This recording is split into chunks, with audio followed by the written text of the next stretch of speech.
Dalam acara pemusnahan tersebut dihadiri oleh Kepala Kejaksaan Negeri Aceh Singkil beserta sejumlah kasih kejari Aceh Singkil bersama Kapolres Aceh Singkil, Asisten Wasetdakap Aceh Singkil dan sejumlah instansi dari pemerintahan Kabupaten Aceh Singkil.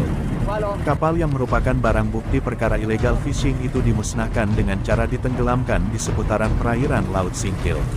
Sementara sebanyak 18 botol kaca yang berisi bahan peledak yang juga merupakan barang bukti, Kejari Aceh Singkil akan menyerahkan barang bukti tersebut kepada pihak Polres Aceh Singkil untuk dilakukan pemusnahan. Penenggelaman kapal ini juga diharapkan bermanfaat bagi kehidupan nelayan, salah satunya untuk dijadikan rumpon yaitu salah satu jenis alat bantu penangkapan ikan yang dipasang di laut, baik laut dangkal maupun laut dalam.